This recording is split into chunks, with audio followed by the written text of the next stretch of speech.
Ассаламу алейкум.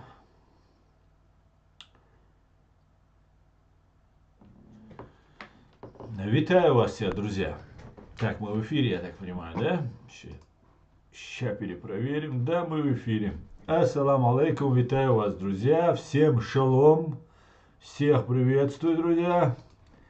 Сегодня у нас 13 октября 2023 года, 20 часов по Берлину и 21 час по Джохару, по городу Джохару, друзья. Я вас всех сердечно приветствую. Сердечно приветствую.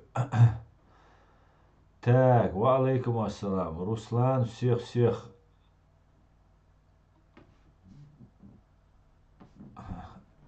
с прекрасным названием АДФ. Так, Буря, ва алейкум ассалам. Самох, кой вас не замените, не продает, имея свою собственную гору, которая не за горами, поддаваясь эмоциям. Это все повторяется через каждые 50 лет. Мы помним все, да, мула. Вино, войно или война 12. Баркал. Обожаем вас за правопорядочность в первую очередь. Спасибо большое, Луиджина. Руслан, алейкум, всех, друзья, вас приветствую. Мавидин, Эдам, алейкум ассалам, телефон, Коренео, Эдам, Хайнек. Так, теперь у нас есть модератор, Дион. Всем салам, азербайджанцы, настоящие друзья Израиля, файтер Израиля, витаю тебя.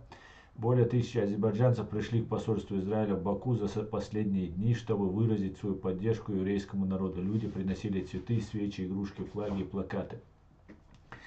Ясненько. Аслан, рад видеть, взаимно видеть вас.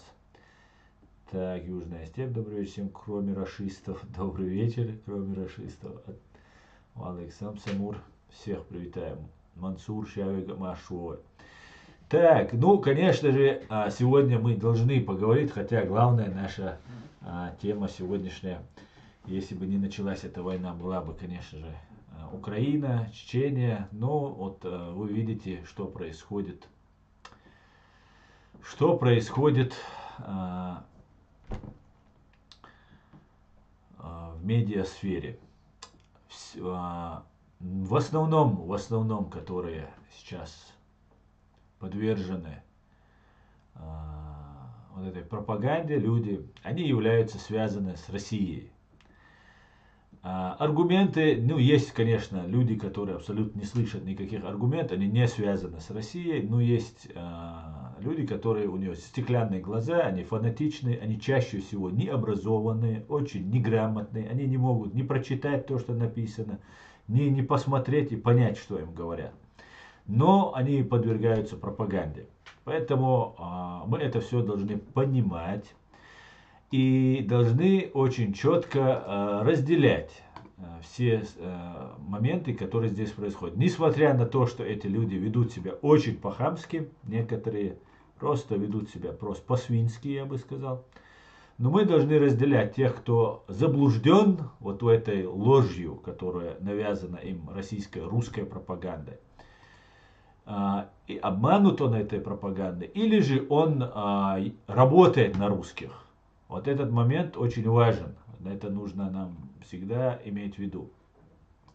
Если вы помните, друзья, тот, кто смотрит наш канал, который запрещен на территории фашистской России, там что на территории Европы и мы среди многих чеченцев распускаются ложные, абсолютно выдуманные слухи про меня, что я там воинствующий атеист, что я на ЦРУ работаю, что я работаю на Ми-6, на ФСБ российскую, да, российскую. Это обычно россияне говорят, что я на них работаю, чтобы от себя увести подозрения.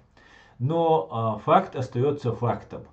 Мы говорим правду. Нравится это кому-то, не нравится это кому-то. Не хватает ума у кого-то понять этой правды. Но мы говорим правду.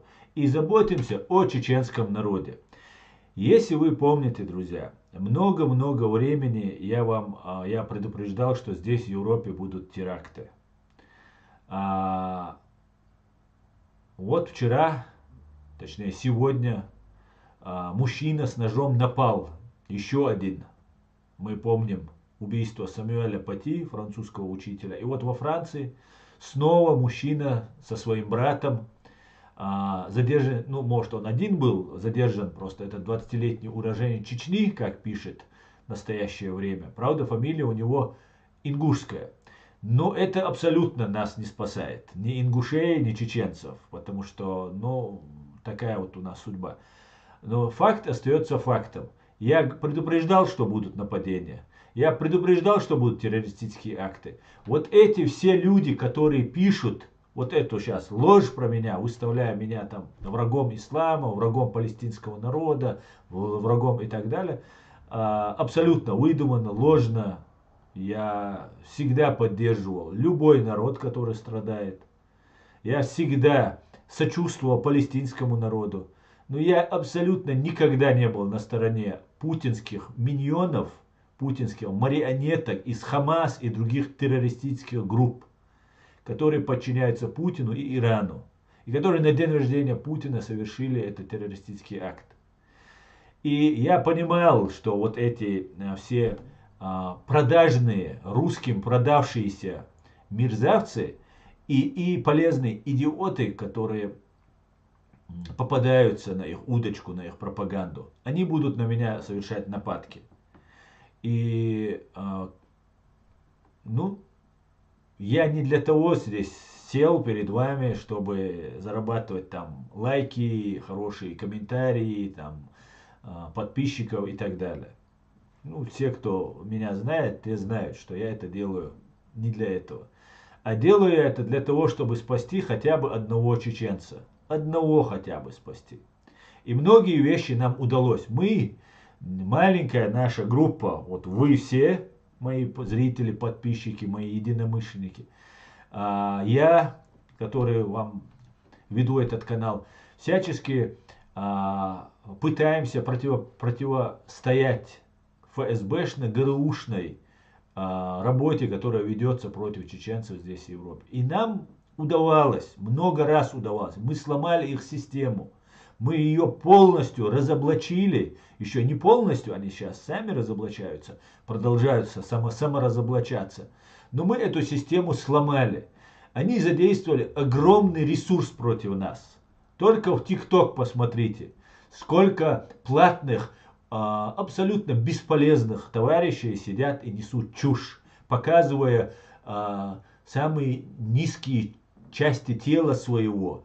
И это одобряя, и это обсуждая, перекидывая друг другу. Потом как бы их осуждая другие люди, другие такие же, кто работают на этих же, вырезают куски и дальше распространяют, создавая таким образом сплетни, обсуждения, грязь, вот это грязное белье, вот, личное, которое ничего как бы, ну, у чеченцев не принято это выводить на... Они показывают свои части тела, и эти женщины обсуждают. Среди этого есть, как же его, султан Типсуркаев, который здесь в Германии живет, который сейчас поменял видео, где он положил меня в могилу с израильским, с американским флагом и в огне.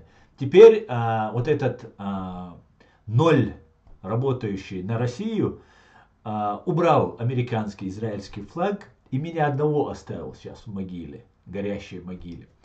И вот таких мерзавцев, которых Рубати Мицаева курирует, с которыми они все собираются. Вот этот султан Типсуркаев. Потом есть люди, которые просто за бабки используются. Ну, вы их все знаете, кто в ТикТок зайдет, вы их посмотрите. Вы увидите. Эти люди являются врагами, чеченцы. Вас всех врагами они тут являются. Они являются врагами вот этой европейских стран, которые реально враги фашистской России. И в первую очередь чеченцы, нашими они враги являются. Они нам портят. Вот кажется безобидно, да? И ойразлали, и бюрали, сисазали, и цардица, да? Из Мекшун. Ты мог шватец, и ты огарватец. Там кто-то к нему подъезжал и так далее. Но ты у вас согласен. Его нет задачи с вами драться, там, побеждать. Там. Я видел, кто-то к нему пытался подъехать. И он говорит, вот этот, я про этого султанчика говорю. Он говорит, что حبونت عمر غيريو. Ахкучу ахкушил понту он марагирю. Тот парень, который к нему едет, он не знает, что имеет в виду. А я знаю, что он имеет в виду. Это имеется в виду, что его родственники дома будут вызваны на ковер и будут унижены, оскорблены и обматерены. Вот этот султан угрожал, он не говорит ему, что твоих родственников дома заберут. Но я знаю, что так произойдет. Вот с этим парнем, который к нему поехал навстречу, и к которому султан побоялся прийти, хотя сам вызывал, оскорблял, матом, перематом, все говорил. И он ему говорит, что ты пожалеешь о том. Хапонтю и мараирю. Вот. Так вот эти люди, друзья, это сейчас вам кажется, я же это не просто так говорю. Вы думаете, мне нужно, чтобы вот эти,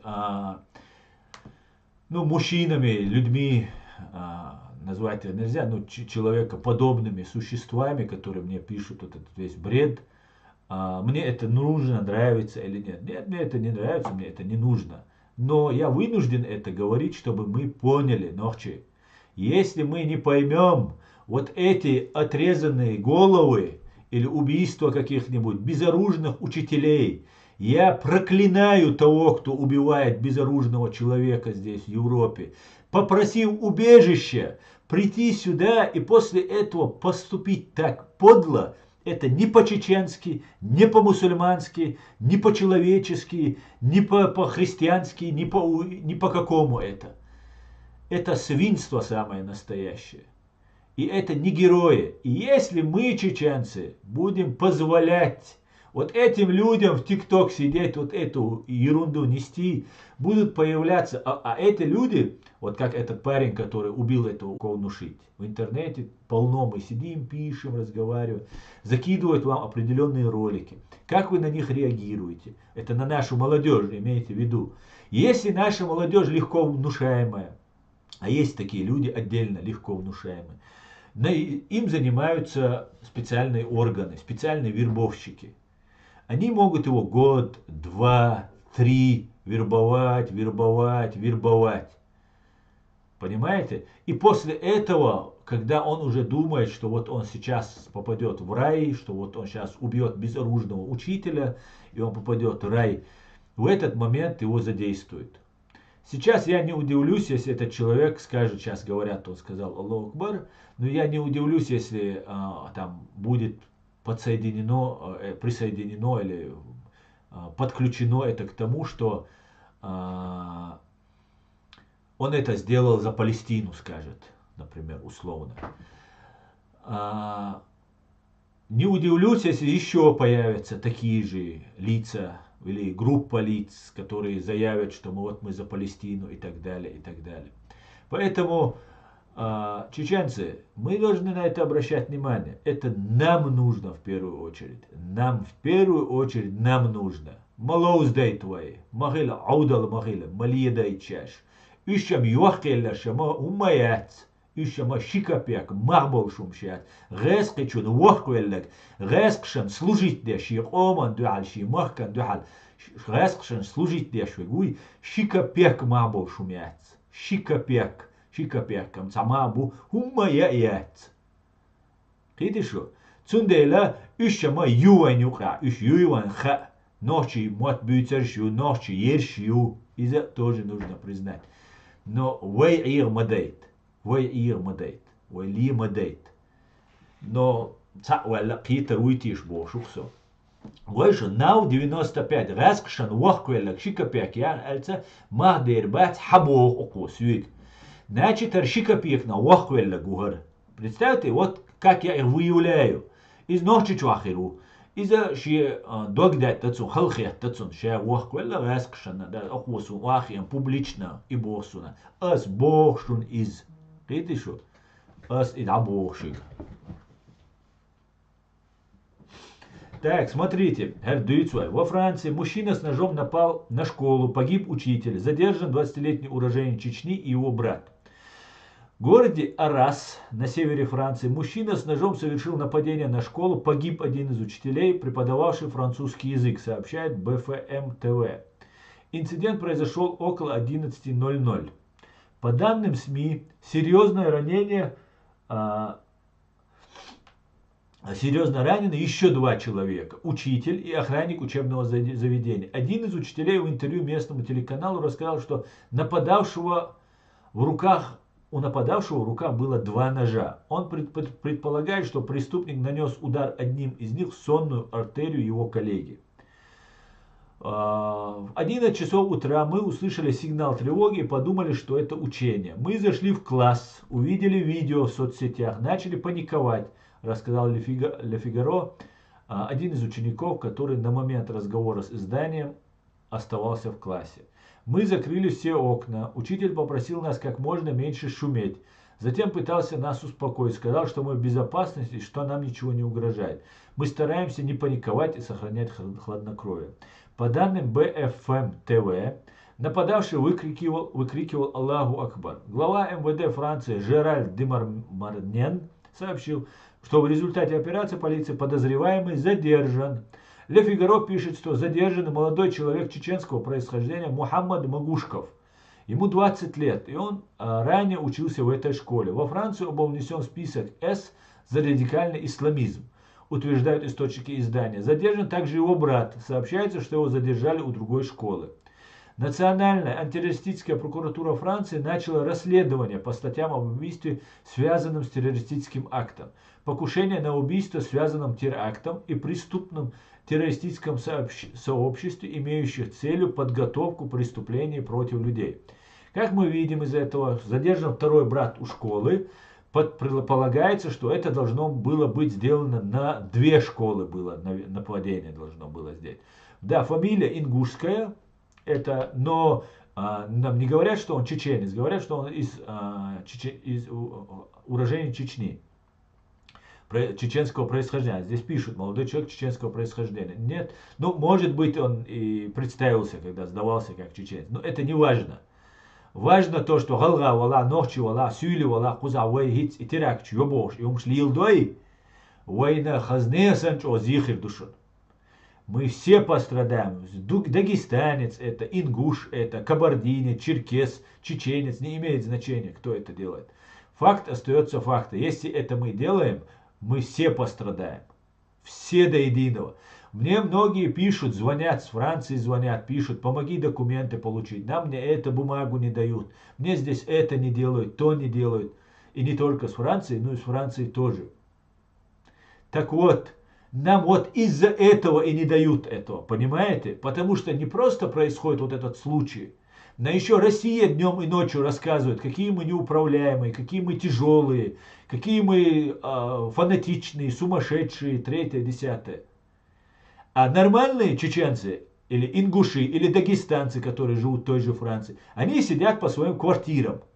Им нет никакого дела, их главное не трогайте, и так далее, и так далее. За это нас лишают статуса политического беженца, депортируют, лишают разного льгот и плохое отношение к нам. Вам это нужно, чеченцы? Не нужно. И мне это не нужно. Именно поэтому я вот заявляю о том, что я заявляю. И вот вы как видите, вот эти люди делают то, что угодно фашистской России. Вот и все. Просто чтобы вы понимали, что делать. И мы должны что-то по этому поводу делать.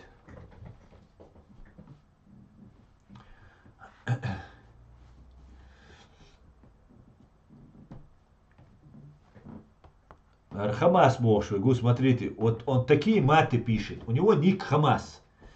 Российская, иранская ЧВК, террористическая частная военная компания Миатер, Хамас, которая спровоцировала массовое убийство палестинского народа, вот этот человек зашел ко мне, пишет такие оскорбления, за которые он бы не прожил бы 5 минут, если бы он в нормальном обществе открыто с лицом вот эти вещи говорил бы.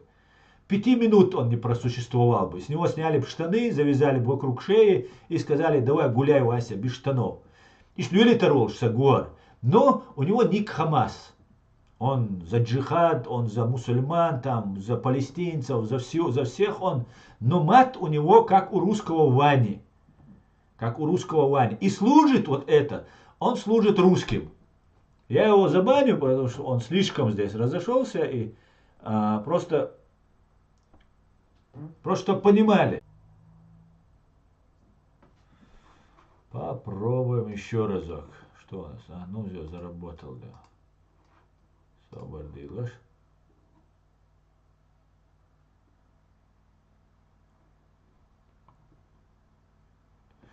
Лах верк. Забанить хавич, ну сумын судьевой, сумцаха хавин забанить. Я хундвинацаха обычного бех боч, мы никого не баним, да? Да, сейчас вернулся эфир, Мансур, а ну скажите мне, вернулся эфир?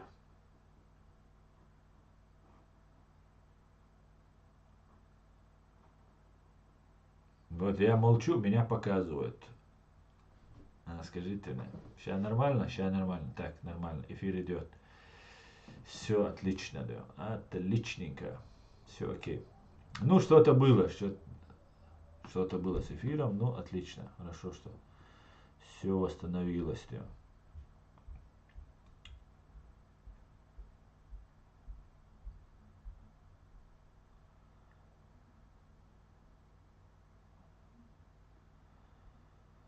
Так, да, так, освободилось. Так, Гилаевскому спецназу салам маршал мы передали. Борзу.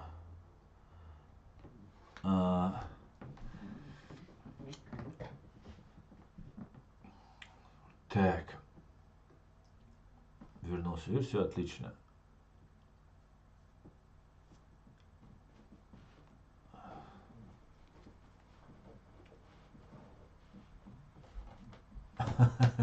Шума духду, Muslim вошел, Иесум. И Аллах цеязеш, он и бюхом шмаязди, сагга муэцеро, бусалба уэцеро, просто хотя бы дель цеязеш, и бюхом шмаязди. Да того, да, даю илум, шукшу, да. Сумхашон шугую, шумильшу, я знаю, что вы работаете на работе вы. Да? Потому что любой из вас желающий, имеющий желание встретиться со мной, имеет на это возможность. А вы находитесь где-то в Чечне или в России. Да?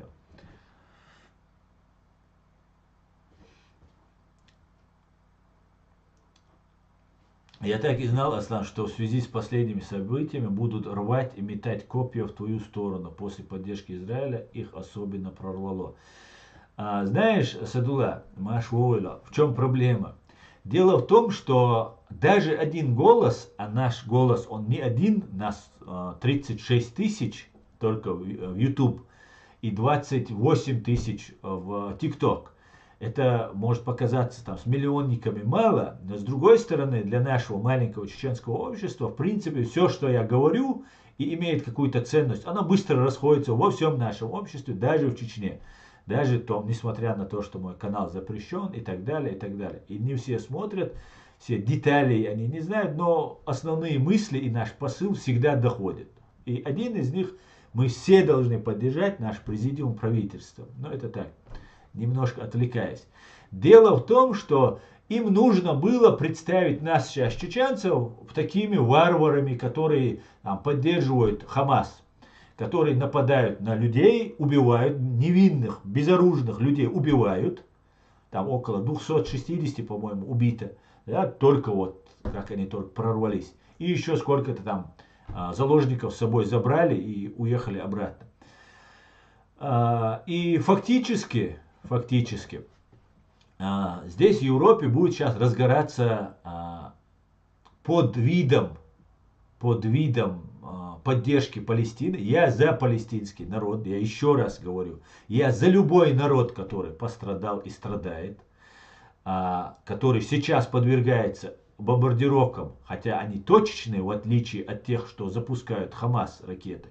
Они точные, но погибают мирные люди, мы знаем, в городских условиях, если туда летит мощная бомба и снаряд. Но я также и за израильский народ. Потому что он тоже хочет жить и существовать. И у него есть это право. Но дело даже не в этом. Дело в том, что здесь, в Европе, здесь нам хотят перекрыть кислород. И нам будут его перекрывать под видом того, что мы выступаем на стороне террористов. Вот сейчас вот эти два брата должны были на 2 школы сделать нападение.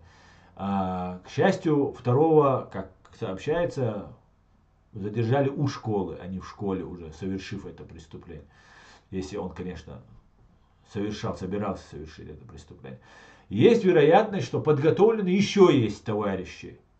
И здесь в Германии это может произойти, и в Австрии это может произойти, и в других местах.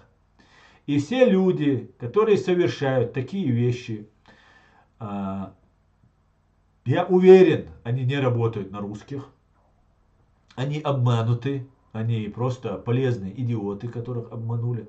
Но работают они на русских или обмануты они, нам сейчас разбираться нету ни времени, ни возможности. Все, кто посягает на безоружных людей здесь в Европе, прикрываясь Палестиной, я не знаю, исламом, чем угодно, как угодно, вы можете что угодно делать. Проходя мимо российских посольств, российских дипломатов, российских разных вещей, и идя убивать француза безоружного, немца, я не знаю, кого, австрийца, англичанина или кого-либо другого, это враги для нас, чеченцы. Я не хочу этого говорить. Мне это трудно говорить. Мне жалко этих людей. Вот этих, которые убивают людей, потому что это абсолютно бесполезные ни для своей семьи, ни для самого себя, ни для своего народа, ни для всех людей на этой земле. Абсолютно только для русских, которые их используют. Проходя, ни один чеченец, ингуш не имеет права убивать безоружного человека, и что бы ему ни сделали, как ему-то ничего не сделали, мы все знаем, но проходя мимо российского посольства, ни один чеченец не имеет морального права получить здесь убежище, умолять, чтобы вас приняли, получать пособия, кушать эти пособия, учиться в их школах, учиться, лечиться в их больницах и совершать это ужасное преступление. Это такой же враг для чеченцев, как русский. Хотя я знаю, что он обманут. Потому что на смерть не пойдет человек угоду русских. Это я тоже понимаю. Но если он туда идет, он оболванен русскими спецслужбами и служит России. Я в этом глубоко убежден. Ни один чеченец не может пройти российское посольство и обидеть муравья. Потому что, тем более здесь в Европе, которая вас приняла. Все остальные разговоры и базары, которые вы ведете, они ровным счетом ничего не стоят. Ровным счетом. Абсолютно ноль просто. Не представляет никакой ценности. Все, что они делают, они делают в угоду фашистской России. Отбросим все остальное. Пройти мимо российского посольства и обидеть абсолютно невинного, безоружного человека, это может только подлая русская свинья, которая работает на русских, я имею в виду, на Россию, на фашистскую Россию. И вы в одной лодке, поддерживающей во временно оккупированной Чеченской республики Ичкерия, оккупационная власть обязала всех ставить флажки Палестины себе. Обязала всех своих работников, сотрудников, как мы видим, много таких появляется. Кигума дается иринчарик борос. Док цена долш. Бокола цу Палестина дол. Хола нохт палестинча. Ахич бол набуй. И Хамас дикхич беш. И Хамас дикиячун. Иш гэскш бушун. Гэскш схилла бушун. Ну и дикхича и палестинский народ ахичам со ушун. Ну Хамас дикхич беш. Буй даггар. Гэскш сабоч. Гэскш барик хабах кацабиш беш. Дахалаш шу гэскш цани. Кадирови цани. Цан уордан те аш душун шу. Хеш дуйшу? Дахалаш ахшаш нис дуя галдуэль ду ойл илаш. Шаш кадироваре гэскш бог часть душун шу. Вот и все. Поэтому достаточно одного человека, и вот вас всех, чтобы мы могли сломать эту абсолютно мощно подготовленную информационную провокацию против мусульман в целом и чеченцев в частности. Вот чем мы здесь занимаемся, друзья. И вот их реакция, что они здесь пишут, вот здесь они мат, перемат, Аллах у них слово, и рядом грязнейший мат у них. Ни один чеченец так писать не будет. Даже не особо верующий там. А просто воспитание чеченцев это не позволяет. А верующий вообще не может даже думать плохо. Понимаете, писать публично. Вот и вся их цена. Понимаете, вот и вся цена вот этим писулькам, которые они пишут. Хамас внутреннее дело Израиля. Абсолютно ночи. Абсолютно так. Сейчас это уже не просто внутреннее дело Израиля. Это внутреннее дело всего мира. Хамас будет уничтожен. Мне очень жаль, что погибнут мирные палестинские люди, которые погибнут. Они самые незащищенные. Иран, Египет, закрыл границы. Посмотрите, какие жестокие, как вы нам рассказываете, да, какие жестокие израильтяне. Они сказали, пускай уходят жители, потому что Газа будет зачищена вся. Пускай уходят в Египет. Египет закрыл границы. Братья мусульмане закрыли границы, понимаете? Сейчас будут убивать женщин, детей, бомбить всех подряд, надеюсь, не будут. Ну, и мы должны призывать Израиль, чтобы он не бомбил всех подряд. Вот чем мы должны заниматься, если мы реально думаем о палестинских людях. Если мы думаем о бедолагах, которые там сейчас погибать будут. Понимаете? А не так, что нужно русским представить нас каких-то сторонниками Хамаса, каких-то террористов. Эти террористы напали на мирных людей и просто их расстреляли. Наши бойцы захватывали школу в Беслане. Наши бойцы захватывали город Буденновск и потом отошли и зашли в больницу. Наши бойцы захватывали мюзикл Норд-Ост, ДК, Дворец культуры в Москве захватывали. Но никогда они вот так зверски, как делали эти, не расстреливали людей. Они их захватывали, чтобы начать разговор. Понимаете? А эти, как конченые просто убийцы, забежали, расстреляли безоружных женщин, детей. Женщин, мужчин, которые там на концерте были, где-то еще были. Схватили кого могли, женщин, детей, бабушек, кого могли, схватили и убежали. Вот их доблесть. Вот их доблесть. Почему же они не заняли позицию и сказали, мы хотим вести переговоры, будем драться? Потому что у них не было этой задачи. Их задача спровоцировать международный мировой пожар. Понимаете? Мировой пожар они хотят разжечь. Отвлечь внимание от Украины. Вся задача фашистской России это отвлечь внимание от Украины. Вот и все. Вот и все.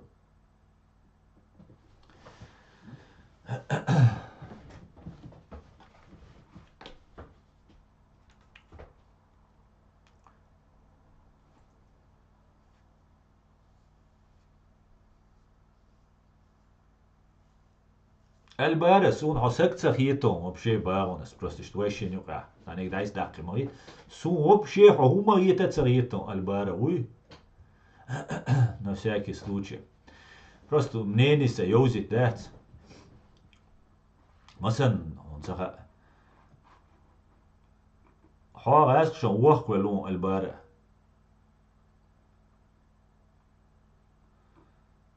так.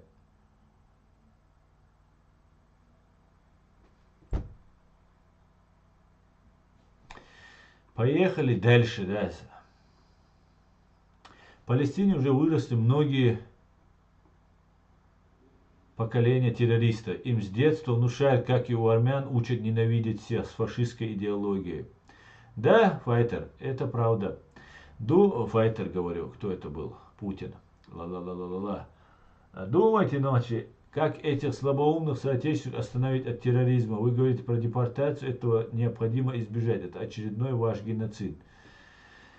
Аслан Мадикяшевой Цацбол Нохчичига. Я бывал там в Европе больше раз. И их там повидал наших баран чечен. Саламу Ахмаду.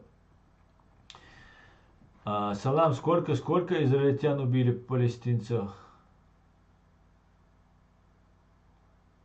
Так.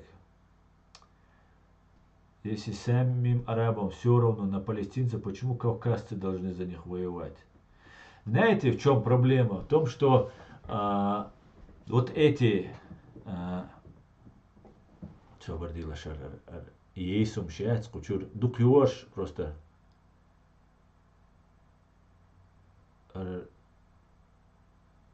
дешевый хамилчидеш. Шаш тергал еш царель, чума юлиш, шед, а я улиш, да, что тергал еш, что сбала бат. Ейсум, не дал, да не десцарет квела номш. А я улиш, да. Короче говоря, ситуация следующая. Задача, которую нам сейчас хотят преподнести, что разжечь мировой пожар нужно, вот как Путину нужно, отвлечь внимание. И внимание они будут отвлекать именно совершая кавказцами террористические акты, попытки совершать террористические акты. Я надеюсь, европейские спецслужбы, а знаете, еще надо ведь честным быть, до конца во всем нужно быть честным. Нужно признать, что европейские спецслужбы долгое время были соучастниками геноцида чеченского народа. Да, чеченцы отошли от национально-освободительной движения, своего национально-освободительной борьбы и переключили войну с деоккупацией на религиозную основу. И таким образом западным разным спецслужбам было удобно это все принимать. А русские им все это преподносили, говорили, это радикал, это исламист, это каратист и так далее, и так далее. И в итоге мы приходили к тому, к чему приходили. И западным спецслужбам было удобно. Удобно было ловить чеченцев, сажать чеченцев, получать себе звездочки, там, 3-е, 10-е и так далее. Фактически помогать русским. Сейчас русские опять будут предлагать услуги, потому что вот все террористы, вот эти арабские террористы, они все связаны с Россией. У России очень обширная связь там. И на Западе это знают. И будут просить обращаться к ним за помощью, к России. Ну, я надеюсь, нет, но по идее, как бы, может быть в этом направлении. И фактически именно так в 1999 году, когда Путин с Патрушевым взорвали своих русских, и Запад нас поддерживал, Америка нас поддерживала, это главный игрок в этом мире, на что приковано внимание Америки, приковано внимание всего остального мира. И произошло 11 сентября 2001 года, когда самолеты террористов, абсолютно также не имея никаких, я не знаю, требований, ничего не было. Просто была провокация, чтобы поднять против себя американский народ, весь западный цивилизованный мир. Ну, у них это получилось, был поднят мир. То же самое сегодня, день рождения Путина, не сегодня, а 7 октября, неделю назад, 6 дней назад. День рождения Путина, террористы из Хамас, из частной военной компании Хамас, совершили провокацию. Таким образом, сейчас американские авианосцы подвигаются. Ну, может быть, сейчас будет не только проблема в секторе Газа. Кстати, я начал про сектор Газа говорить. Вот эти жестокие евреи, израильтяне, про которые вы говорите, дали возможность выйти. Когда египтяне закрыли границу и не дали выйти, и израильтяне не стали атаковать. Понимаете? Чтобы не было жертв. И теперь они не знали больше никак. Ну, Египет не запускает, ведь братьев мусульман. И тогда они сказали, вот половина сектора Газа, туда уходите. Это по-человечески. Да, это ужасно. Война, будут гибнуть люди, будут гибнуть женщины, дети. Это ужасно. Но и Израиль сейчас не ответить не может, вы понимаете? Этих террористов они должны остановить. Потому что они только что зашли и убили их 260 человек. И столько же, наверное, я не знаю, сколько взяли в заложники и убирали, забрали с собой. Как-то же должен правительство, армия, для чего-то же у них это все миллиардами тратятся, да, десятками миллиардов, сотнями миллиардов тратится же на вооружение. Для чего-то же, наверное, правильно? Вся израильская армия состоит из добровольцев, которые проходят и женщины, и мужчины. Это что, для чего-то этот Израиль делает, правильно? Они же не просто сидят здесь, чтобы показать, смотрите, какие израильтяне крутые, у них там служат и женщины, и мужчины обязательно. Нет, это реально они готовятся защищать свою страну. И они ее защищают, как мы видим. И Хамас знал прекрасно, что так будет. Понимаете? Тогда, в 2001 году, русским удалось, ФСБ и ГРУ, удалось отвлечь внимание от геноцида чеченского народа, совершив нападение на Соединенные Штаты Америки. Сейчас, вероятно, удалось отвлечь внимание от Украины. Это потому что будет дальше усугубляться, это будет все больше и больше накручиваться. Эскалация будет происходить, ну просто очень жестко может происходить эскалация. Вероятно, что Израиль может пойти не просто на сектор Газу, потому что за Хамас стоят русские и Иран. Это русско-иранская ЧВК Хамас. Я убежден, что за этим стоит больше русские, даже чем Иран. И поэтому это казус белли, это война, это объявление войны, повод к войне против Израиля, значит и Россией, и Ираном. Я очень надеюсь, что Израиль наконец-то займет железобетонную позицию. Израиль боялся, я полагаю, боялся вот этой эскалации, вот этих моментов, и всегда пытался дружить, там как-то замаслить, задобрить вот этого людоеда. А сейчас мы видим, что не получилось. Не получилось. Как только русским понадобилось отвлечь внимание от Украины, они разжигают, везде будут разжигать. Сейчас африканские, мусульманские страны будут к этому подключаться. Скорее всего, Северная Корея будет поставлять снаряды, взрывчатку, еще чего-то, еще как-то. Ну и так далее, и так далее, и так далее. Короче говоря, нас, как мы и тогда говорили, нас ожидают большие-большие события и большие-большие потрясения. Как-то так. Как-то так.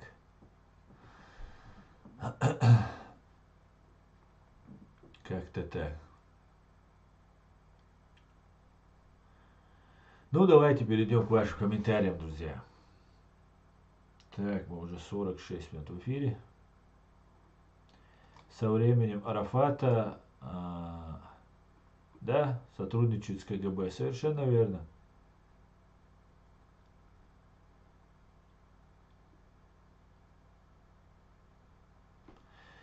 А мы, чеченцы, должны задуматься,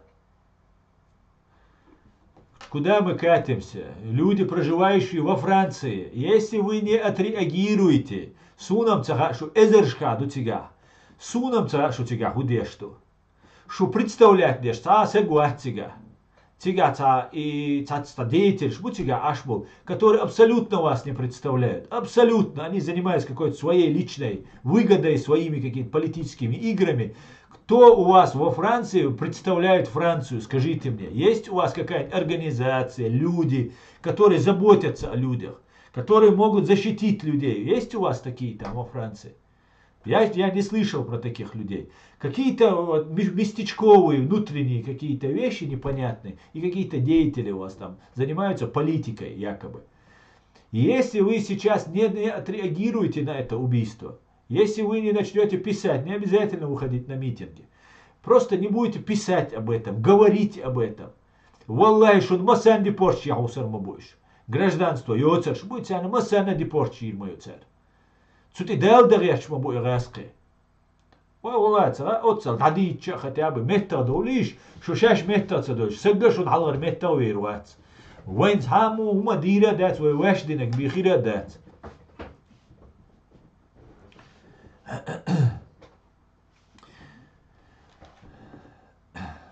Ну ладно, пойдемте дальше. С Ютуба читать тоже договорились. Этот мир катится на дно с каждым днем.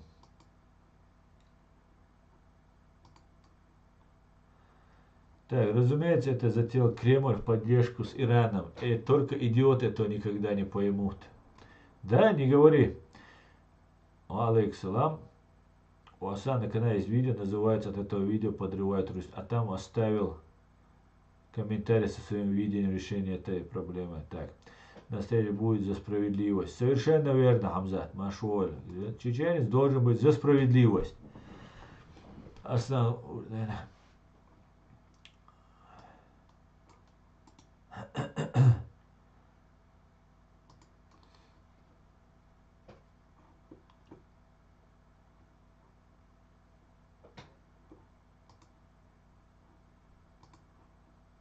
Согласен, многие кавказцы, особенно чеченцы, постоянно впрягаются куда не нужно. Это портит нашу репутацию перед европейцами. Арабы, которые очень даже богато сидят, но им пофиг на это. Я про Палестину. Да, совершенно верно. Да, дело в том, что это хорошая черта, впрягаться за кого-то, заступаться. Нас, чеченцев, этому учат с самого детства. Это одна из главных, не знаю, скреп чеченского воспитания, что ты должен никогда не проходить мимо. Ты что, как ты оставил его, это вообще уму непостижимо. Что кто-то прошел мимо боли, страдания, каких-то проблем и так далее. Это, с одной стороны, хорошая черта. Но сейчас, когда наш многовековой враг вместе с террористами, ну, многовековые тоже террористы, с другими террористами пытаются, ну, просто бред просто. Бред. И вот их реакция, то, что они здесь с ума сходят, это очень хорошо. Это говорит о том, что они, что то, что мы делаем, им очень не нравится. А то, что им очень не нравится, я люблю делать.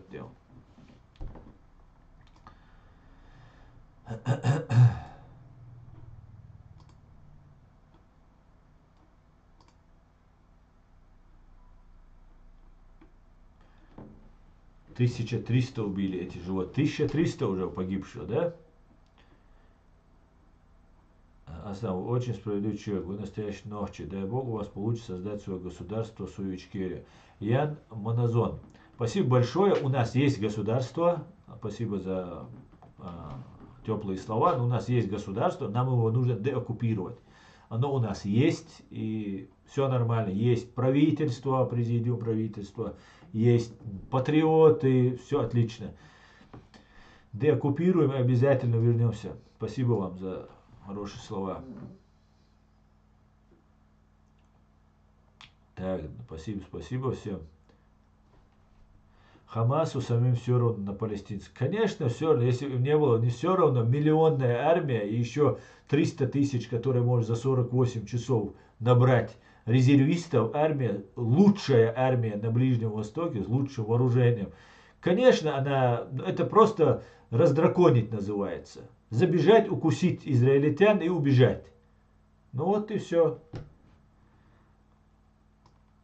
Это 11 сентября. Вот то, что они сделали, это 11 сентября.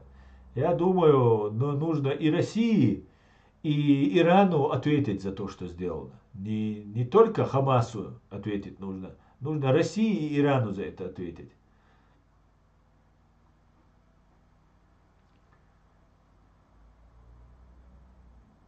Глава комитета Хамас Аль-Барака интервью на 8 октября подтвердил, что за ним стоит Россия и Иран. Да, я это слышал, но они говорят, что связи есть, ну там обтекаемо все.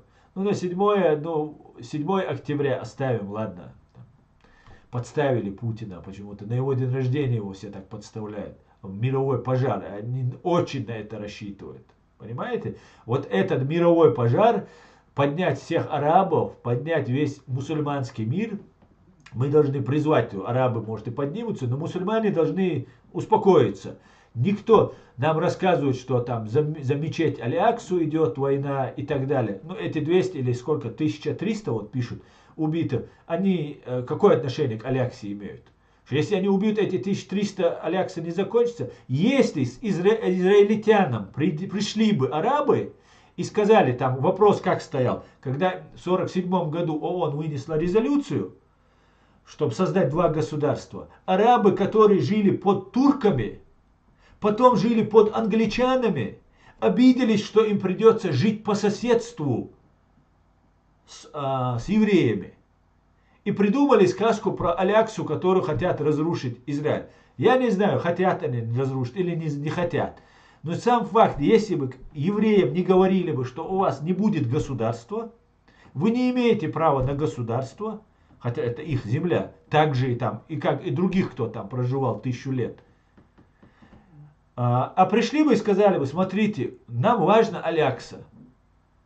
Если мы эту Аляксу, если вы нам позволите или гарантируете, если каждый год, вы каждое утро будете вставать и говорить, Аляксу мы разрушать не будем, и разрешите нам поставить там нашу охрану в этой Аляксе, эти евреи, эти израильтяне, они каждый день видели, пыль сдувают в квартире. Вот так эту Аляксу сдували бы пыль. Вместо того, чтобы сейчас 1300 своих людей погибло, еще сколько до этого погибло, еще сколько погибнет вот сейчас в этой войне. Понимаете? Это все обман, что они хотят разрушить эту мечеть. Понимаете? Если бы они хотели бы разрушить, они бы ее разрушили давным-давно. Это обман для того, чтобы мы, не арабские, мусульманские народы, заступились вот в этой большой игре между Советским Союзом, старым Советским Союзом, и Соединенными Штатами. Понимаете? Израиль тоже сам используется, сам он попадает вот в эти лапы больших этих игр.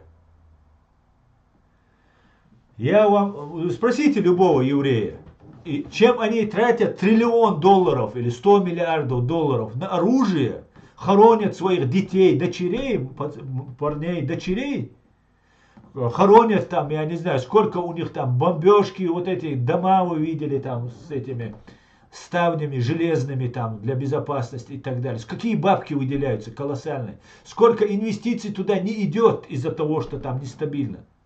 Если бы евреям именно этот Хамас, который отказывает в праве на существование Израилю, если бы они сказали бы, эту мечеть вы должны каждое утро сдувать с нее пылинки и обложить ее золотым мрамором, и мы признаем ваше государство. Евреи пошли бы на это, я уверен в этом.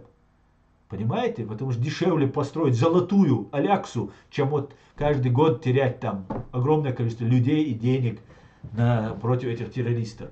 Нету задачи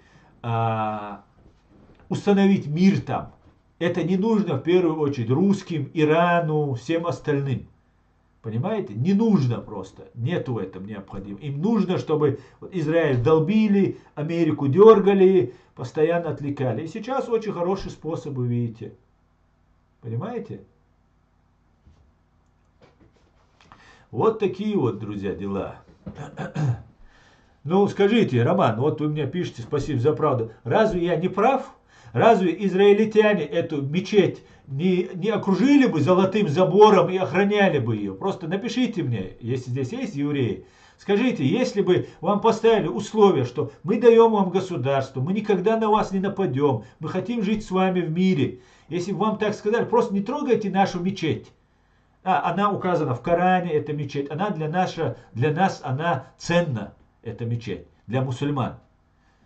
Понимаете? Если бы так было, просто ответьте на вопрос кто-нибудь.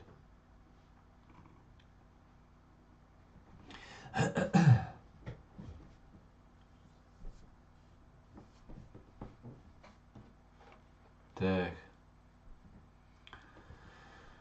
Ну ладно. Ну смотрите, смотрите.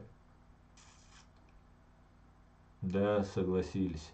Вот, ну, я же понимаю, ну, это же все выдумано. Я хочу этим объяснить, что выдуман вот этот страх, что хотят, ну, что мешает Израилю сегодня на своей территории взорвать эту мечеть? Ну просто, ну ладно, не прямо они это сделают. Инсценировать, что напали какие-то террористы, закрылись там, пришлось их сжечь вместе с этим. Ну что угодно, как русские обычно делают. Ну, при желании я говорю. Говорят, что если мечеть будет разрушена, там евреи построят какую-то свою мечеть, и после этого туда придет антихрист. И потом будет война судного дня, мы сразимся, победим всех, победит Иса, пророк, спустится с небес на землю, победит антихриста и наступит рай на земле. Давайте тогда ускорим этот процесс, если мы же все равно победим. Ну, тогда давайте, пускай тогда быстрее Иса спустится, быстрее все произойдет. Зачем бедные палестинцы столько мучаются тогда? 70 лет они живут там, о чем-то мечтают. Давайте тогда скажем быстро, как говорится, лучше ужасный конец, чем ужас без конца. Тем более мы же победим в этой войне. Правильно? Антихрист будет повержен, и мы победим, и наступит рай на земле. И что ждёт? Сейчас ойлацеешь.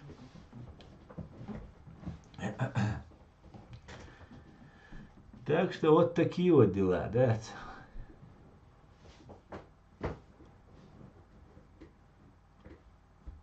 Так, Савадгар.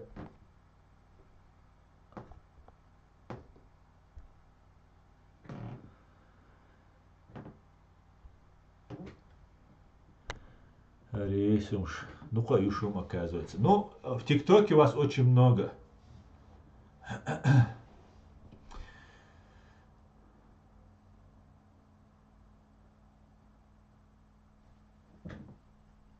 Ты мусульманин? Конечно, я мусульманин. Конечно, я мусульманин. Самый настоящий.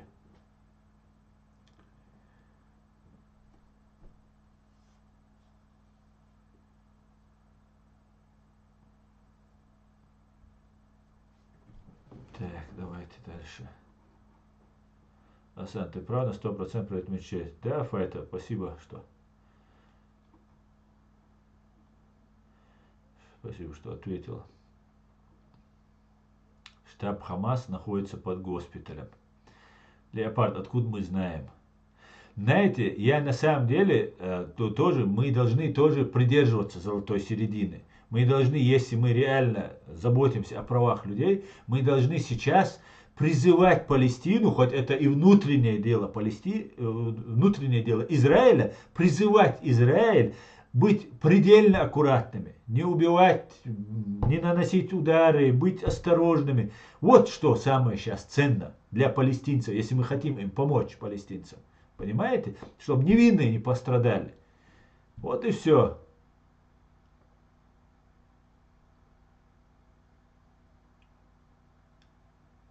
Основном 15 копейки. Да, дух-бук просто 15 копеечный наш дух-бук. Ну да ладно, поедете на. Тот же лидер Хамас или Хизбаллы сидит в Кувейте, имея шестизначный счет в банке этой же страны. Наверное, 100% так и есть, наверное. А знаете, Хамасы просто себя поверили. Не, Адам, они не поверили. Это просто там может быть, знаете, там могут быть кто угодно вот в этой группе, которая зашла, несколько сот человек, говорят, зашло там на территорию Израиля. Там могут быть ЧВК Вагнер, там могут быть так называемые чеченоговорящие, дагестанскоговорящие, там еще какие-нибудь, россияне я имею в виду. Они там могут быть. Могут быть ЧВК Вагнер, как есть, да, отправлены. И в Израиле стоят старые мечети, полуразвали, с них, вот как Асна объясняет, пылинки сдувают. Да, Файтер. И вот такие вещи, которые задействованы, они-то не пострадали, эти хамасовцы. Вот кто зашел, фактически, у нас нет, что много там погибших хамасовцев, там, они совершили то, что совершили, и убежали. Территория огромная, быстро хай навели, быстро там, не знают ведь, кто сколько нападает. Пока вы собрались, пока вы это, третье, десятое, они уже все, сбежали, где-то там оставили смертников там и так далее. Остальные ушли, если оставили смерть. Я просто не знаю все эти детали, потому что информация очень противоречивая. Я сейчас никому просто не доверяю и просто пытаюсь очень аккуратно подходить к оценке событий, которые там происходят. Но если реально вот они это забежали и убежали, то, ну, что, это провокация, самая настоящая провокация, и все.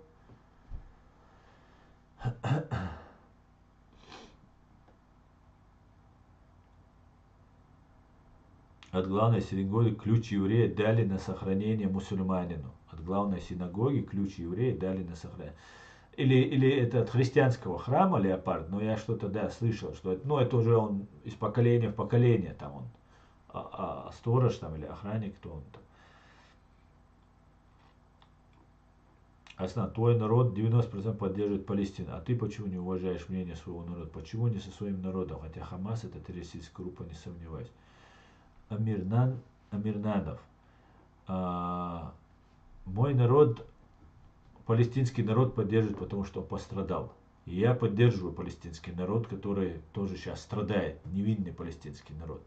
Но я также поддерживаю и израильский народ, который также пострадал и тоже имеет право на свое государство. Понимаете? И если там арабы не разрешают им иметь свое государство, это не моя проблема. Это не я так хочу, понимаете? Это арабы так хотят. И из-за этого у них конфликт. И евреи хотят выжить. Им нужно свое государство, которое они стремились к этому. И они очень много вложили и сделали для этого. И Хамас террористическая группировка. И вот и все. И ведется пропаганда против нашего народа. Понимаете? Против нашего народа ведется пропаганда. Для того, чтобы нас представить исламистами, террористами, каратистами. А я этому препятствую. Вот поэтому я объясняю свою позицию. А быть за террористов, даже если 99% моего народа или всего человечества, если оно бросится в обрыв, я же не должен бросаться. У меня есть своя голова. Понимаешь? И я занимаюсь тем, чтобы разъяснить чеченцам. Ночи, в том числе душунис. Эту яму нам роют. Понимаешь? В том числе нам роют эту яму. Вот и весь разговор идет. Так.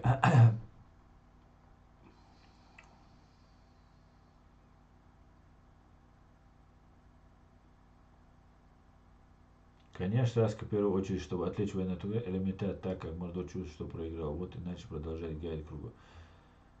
Мне одно непонятно, разве этот забор не контролирует 24/7? Сами резервисты Израиля говорят, там везде камеры, даже мышь у забора реагирует. Ночью, ну смотри, помнишь, когда происходят какие-то там события, ярко это было, помните, когда в Бостоне Царнаевы там совершили теракт? Сразу они не виноваты, они это, они то. Это один из приемов, которые используют российские спецслужбы, чтобы дезориентировать население. Понимаете? Для этого это делается. Мы не знаем, насколько там 24/7 контролируется. Мы не знаем, как все это произошло. Следствие покажет. Но нам сейчас делают вбросы, что может быть, было предательство со стороны Израиля. Может быть, там ничего сложного. Ты подъехал к границе, ты 1000 или сотня вооруженных людей, ты просто ворвался и стер то, кто тебе оказывал сопротивление. Они от тебя не ожидают, что ты сейчас их начнешь расстреливать. Поэтому и 100 человек не нужно, чтобы КПП нейтрализовать, который не ждет нападения.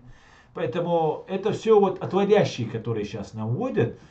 Дело не в этом. Дело в том, что 7 октября, на день рождения Путина, террористическая, пророссийская, очень любящая Россию и Иран Хамас совершила провокацию, совершила убийство абсолютно безоружных мирных людей. Понимаете? Захватить кого-то, забрать и потребовать вести переговоры, освободите наших людей, подвергая себя опасности, да, захватить заложников, это еще как-то можно было бы разговаривать. А тут, ну как просто, как подлецы, заскочили, убили кого могли и драпанули. И подставили весь палестинский народ, который сейчас будут утюжить. большому сожалению.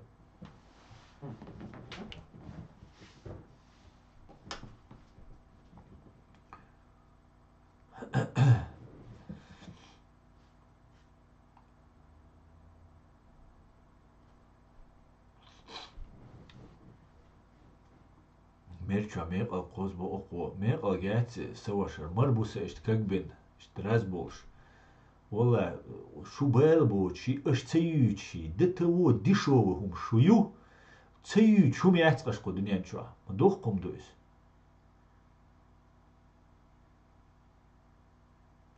да слышал Фатима слышал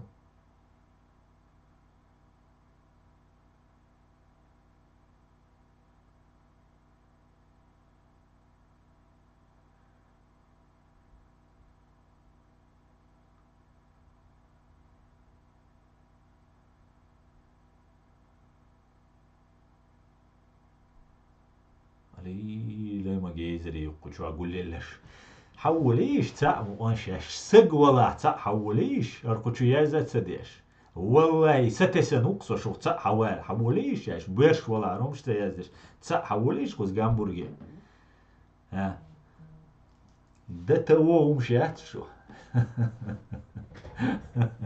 عليه ما دوق عبير در خايش وناس تع حوليش قوزك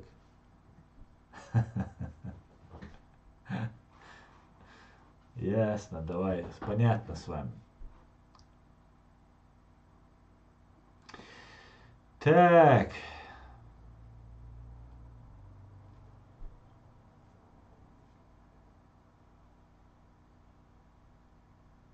Крот с Масада сдал коридор. Табах спрашивал, ему так ответили.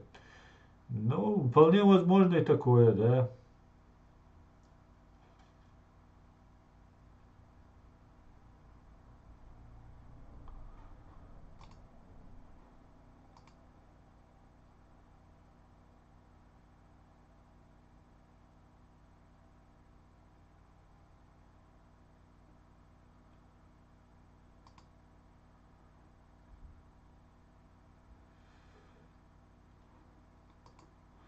Отслом ломе и удалитuni наш комментарий. Миной удалитini Хамза Тоуи. Сухума Мацабор.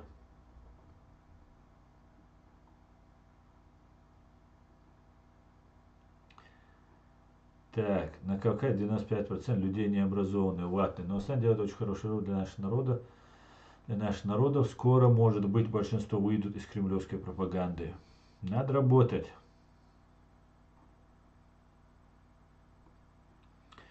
Может, были кроты, не знаю.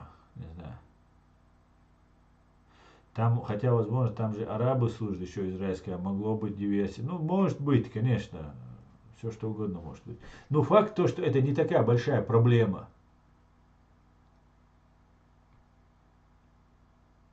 Ва алейкум ассалам. Имон. Аршадул шайт мехта, да?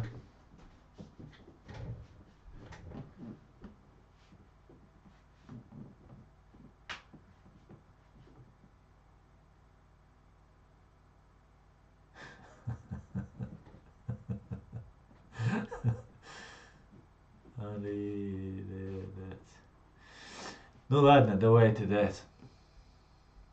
Хоть одного приезжайте боя, Аслан. Дэр бог хотя бы цаму он дает, дог абда дает. Хаули цаму. А слово ворваться, что ты даже дает. Просто что бакту дает.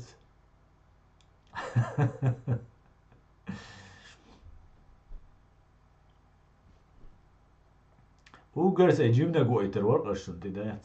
Ты долларом дает.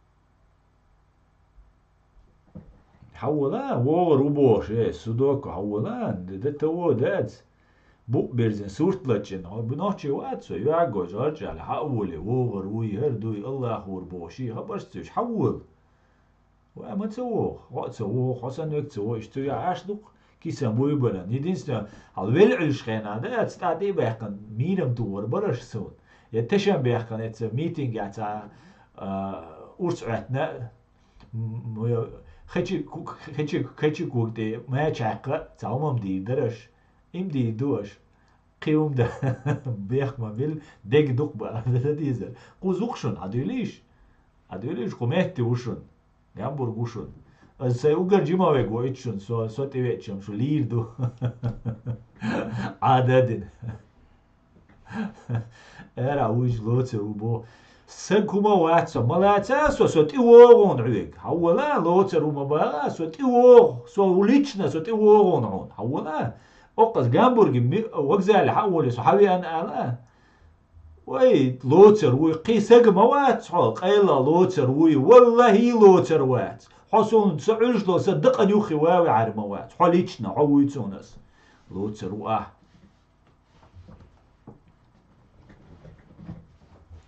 ايو شيء زكون ايو قير اتماس قا بوليتسي غورو بوليتسي سو ويتش وات هدوليش لوسوس دا تشاون شي قيقه ناس مسان على تيشو سو تسو شنتي ووخ شو بخي وامكشن حوليش بخي وي بخي اني سو تاتي ووشن حوليش ات وقزال حول حوي انا ليش سويك قيومة تسويشن سولتا شو دير دوشن полностью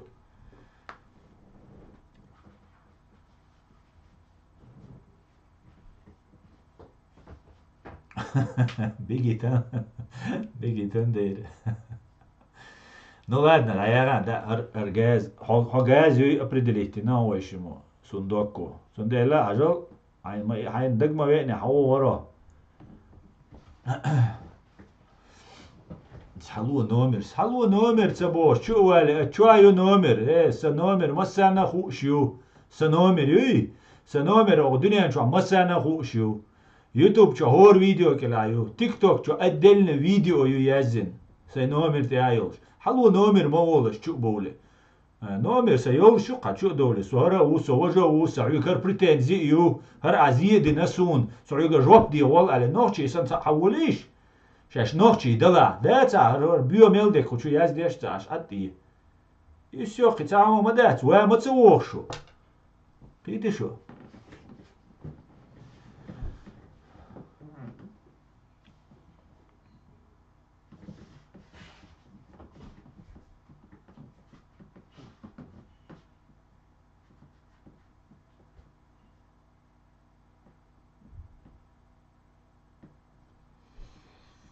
ладно. قيحياهم اشتغلش ادوت الشو. وكاش دراسة دوتر دائما دوتر دات شو نسيس.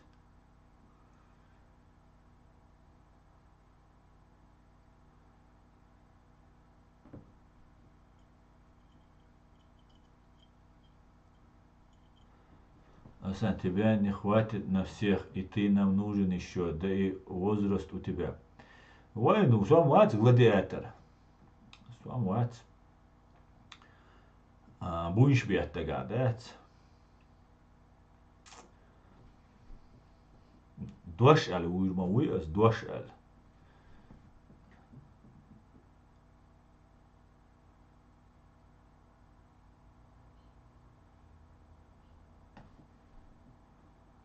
Так. Асан, я думаю, провокации были организованы ФРФ во Франции. Я тоже думаю. Я уверен, что это специально приурочено к тому событию, вот, нападение на Израиль. И вот сейчас это только начало. Я об этом давно говорил, если вы помните, что это будет происходить. Что они к этому готовятся, что они собираются. Сейчас вот этот пожар, мировой пожар революции, который КГБшники, НКВДшники еще со времен Дзержинского и Ленина мечтали.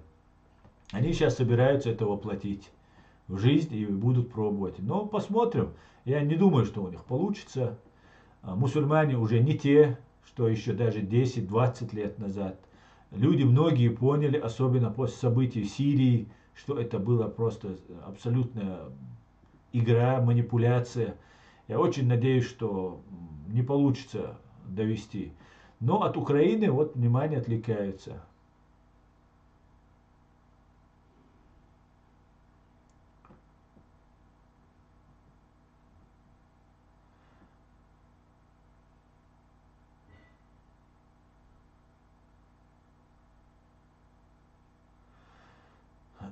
Так.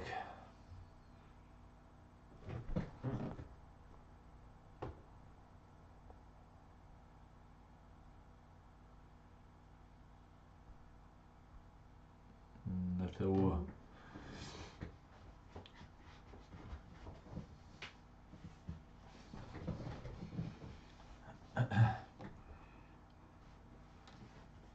Слава Украине, мир Израилю. Амин, амин, Рима. Все будет Ичкерия. Смотрите, методы те же, что у вагнеровцев. Терроризм не имеет ни национальности, ни вероисповедания. Убийство безумных женщин, детей – это терроризм. Самый настоящий, Жен, абсолютно.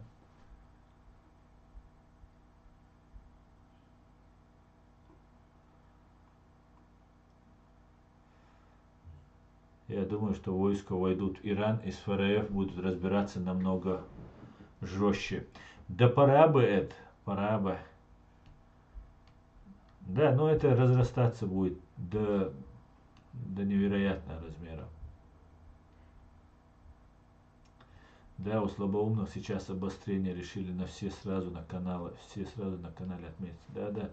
Еще раз повторюсь, одна из ракет Хамас попала в мечеть, построенную на деньги Кадырова в поселении Абу-Гош. Говорят, они не арабы, этнические чеченцы.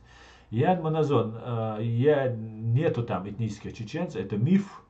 Там, говорят, черкесы живут, и, может быть, там есть какие-то чеченцы, но у нас нет никаких связей с этими этническими чеченцами, которые живут в Абу-Гош. И знаете, Ян, это должно быть постыдно, что Израиль позволил построить фашисту, массовому убийце Кадырову на своей территории какую-то мечеть или что-либо вообще. И Израилю, и Западу, куда он вкладывал деньги, и так далее, и так далее. Поэтому мы все помнили. Мы, стиснув зубы, и вас, израильтян, помним, как вы его там принимали, разрешали там, с Абу-Гош там заигрывали. Почему-то потом сошло на нет, слава Богу. Саудовская Аравия в мечети его принимала. Джордж Буш в овальном кабинете его у себя, этого Владимира Шаманова, звездой героя на груди принимал. Мы все это помним. Мы все это помним. Очень хорошо помним. И очень жаль, что так было. Над нами был геноцид. Не понарошечный, не выдуманный. Самый настоящий геноцид был. На глазах всего мира. И Кадыров был одним из проводников этого геноцида. Фашистская Россия, ее линии. Вот он был, и его приняли, и не только Кадырова, всех других принимали. И в Абу-Гош принимали, и в Израиле, и в Иерусалиме принимали, и в других местах. Большому сожалению, это плохо, что весь мир отдал нас на съедение этим фашистам из Российской Федерации, как об этом говорит Эд.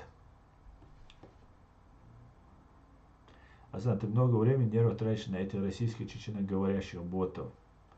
Nu, dacēlč, Mansur, cen, šešu jau uzit maizi, dacēlč, dik man dēci, da eldīs.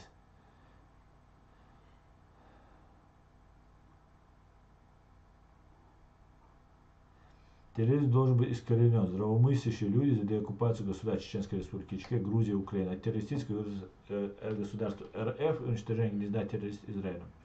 Аслан, показывался в ютубе ролик, и во время нападения слышалась русская речь.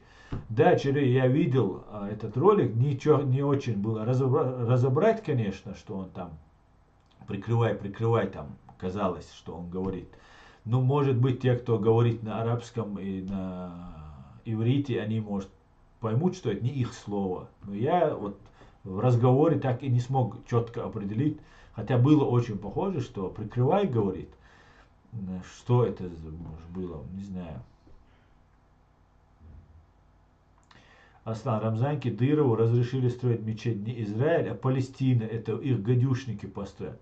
Ах, Абу-Гош это разве не Израиль? Файтер, скажи мне, пожалуйста. Абу-Гош это разве не Израиль? Стоит поставки вооружения Украине увеличились больше.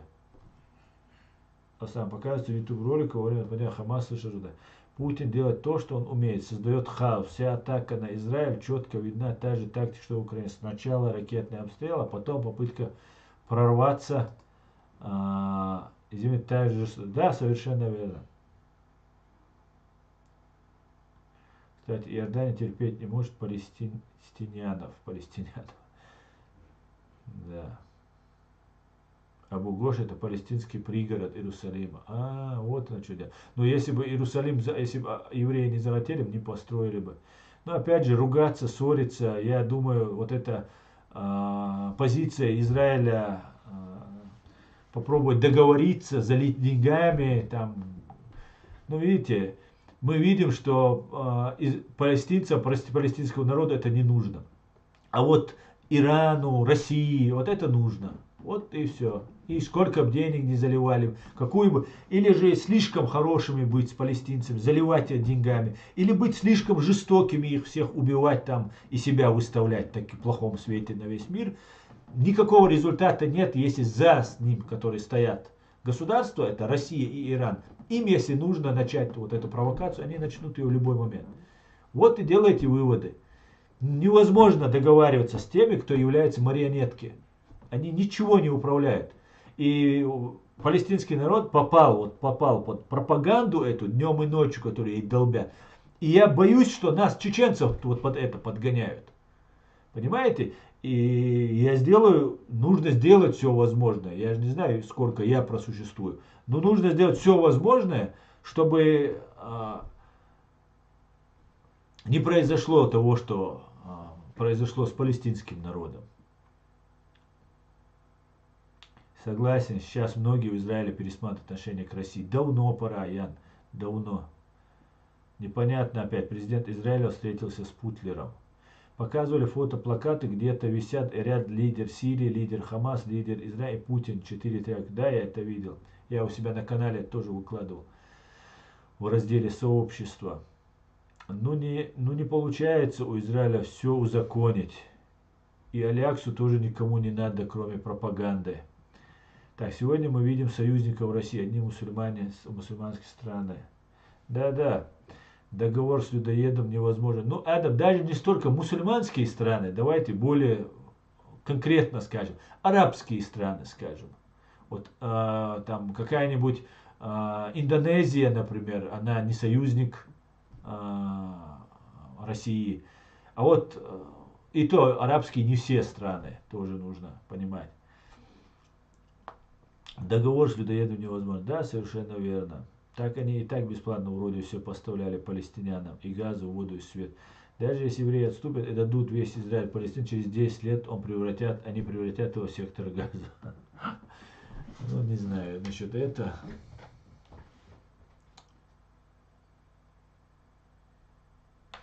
Так.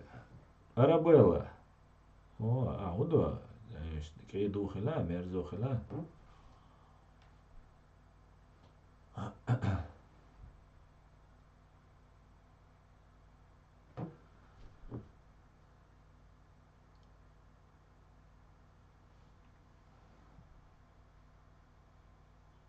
Ой, молодец, спасибо.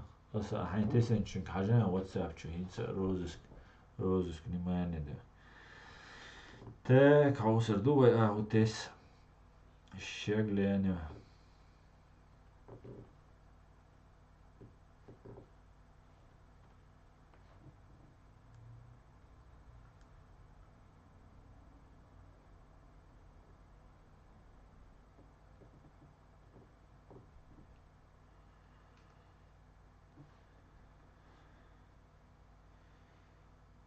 Аха, уду.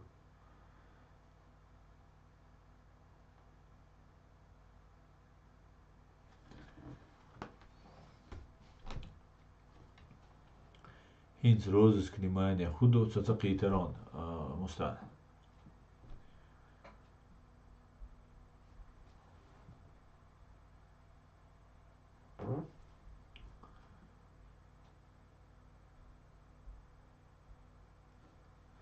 Budana dairetti shumior bohe rasqish sidawat tan rasqish layu so budana dawo habu budana so budana dahalu hawu budana qitira budana inta so gitlu ruatsvik حور budana inta so yelsmani uru aho hay rasqish tani hay zyozdach kuatin ash ma uy qoz uy Честный капитан. Честный капитан. Будена, да. Сегуат, so hins непримерно, например, قميل ديشو سو ولا مش عويت سو إيش ما كريرو أصحابو ده أنا إتي عويت رو حق لا براست حو ملو مش عويت يوقشش مش دو دوزي تيش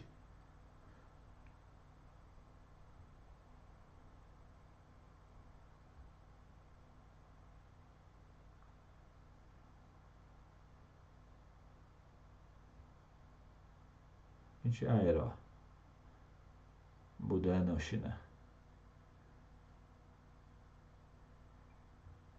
هيا خانا صليغ ليق لغوقها وميات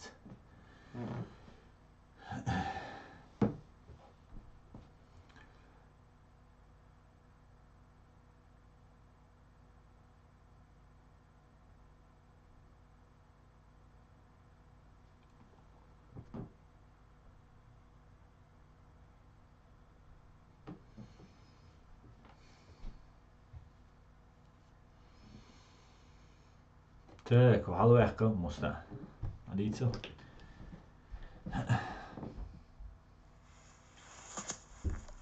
خوش اصلا خشو يوكسا بيضا تجيازي نجيرو لخا رسي روزس كعور آله ها Сагирсо, Мчагер. По данным французских медиа, нападавший кричал «Аллах Акбар». هذا قيد هذا إتسكون دنيوش. Задержанный гражданин России, там он находился в розыске.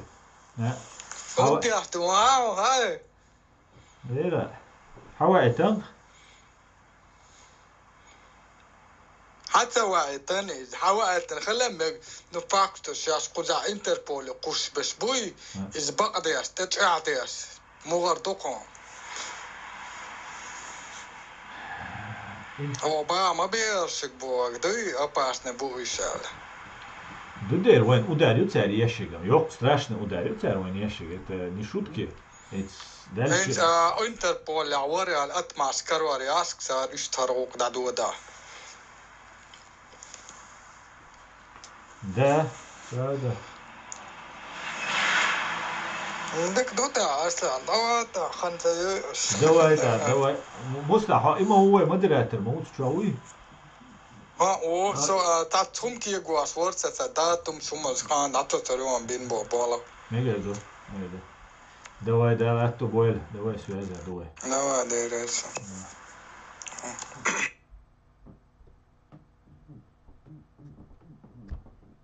Так, это вот это вообще.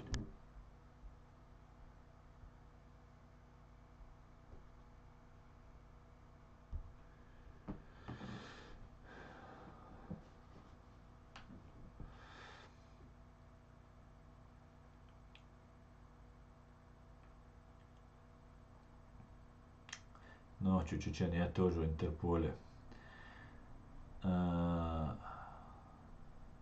Ну, Интерполе вала. Да вахки tu есть кудеш ашва. Надо писать, а бех боч вален. Вот, чуй.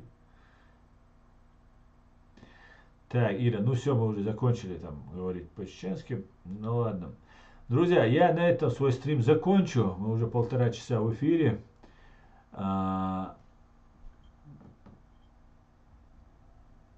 Я думаю, мы завтра или послезавтра встретимся на чеченском языке, пообщаемся, поговорим. Не дайте себя обмануть. Я обращаюсь, конечно же, в первую очередь всем чеченцам, кавказцам, которые здесь проживают в Европе. Нас хотят втянуть снова в какое-то противостояние, которое нам абсолютно не нужно. И мы должны всячески беречь своих детей, не дать себя использовать. Сейчас начинается время, когда будут использовать наших детей. Если у кого-то у вас есть подозрение, что у вас ребенок подвергается вот этой пропаганде, они не сделают ничего для чеченского народа, для мусульман и для нормальных людей. Если они нанесут какой-то вред людям, которые нас здесь приютили, которые нам дали кровь, которые дали нам пропитание, медицину, образование нашим детям, если мы сейчас не будем следить за своими детьми, то мы можем просто колоссальный урон нанести как самим себе, так и нашему народу, и показать, что это свинство, самое настоящее свинство. Прийти в чужой дом, попросить у них убежище и потом нанести им удар. Поэтому все, кто совершает подобные вещи, они будут совершать вот сейчас, на данном этапе, это абсолютно очевидно, не требует, как и аксиома, доказательств, потому что просто видно невооруженным взглядом. Это сейчас делается все на руку России. Поэтому призываю следить за своими детьми, категорически внимательно, особенно легко внушаемым, вот, подверженным вот этой религиозной тематике. Это хорошо, если человек верующий, если он не курит, не пьет, там, молится. Это все очень хорошо, я это приветствую. Но я не приветствую, если эти люди потом начинают переходить грань и их начинают использовать русские спецслужбы. Не верьте просто словам, которые говорят. Посмотрите, за кем стоит Хамас, кто стоит за Хамас, к чему они идут. И по-чеченски, и по-мусульмански, по-человечески тем, кто вам протянул руку помощи, кусать ее, но это проститутство, это свинство самое настоящее. Это свинство не только по отношению показать, что ты сам свинья самая конченная, ты еще показываешь тем, что весь мой народ такая же свинья, а я не свинья, чтобы от меня вот такие. Поэтому я осуждаю это действие, я выражаю соболезнования всем погибшим, вот этим раненым, которые во Франции произошли. Я призываю всех, кто проживает здесь, в Европе, чеченцев, не оставаться в стороне. Не молчите, не бойтесь, не думайте, что если вы промолчите, там все нормально. Ничего не нормально. Ничего не нормально. Если бы мы молчали бы, нас бы уже давно депортировали, до еще широкомасштабной войны в Украине, нас готовили к депортации. Нас готовили. И западные страны им готовы были в этом помогать. И разные блогеры, которые здесь сидят, и религиозные темы продвигают, они способствуют, чтобы сейчас нас всех отправить на войну против Украины. Вот для этого нас готовили. Тогда нам удалось это предотвратить. Удалось сбить эту волну, не удалось им добиться своих результатов. Сейчас большая заварушка начинается. Пытаются поднять весь мусульманский мир. И все будут вот на эти вещи реагировать. Поэтому будьте внимательны, не дайте себя обмануть, не дайте себя использовать.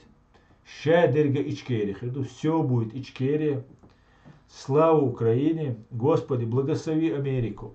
Ади көл бүйс дек алёл дал дугда дойхшу шадерша. Даллар дойхшу.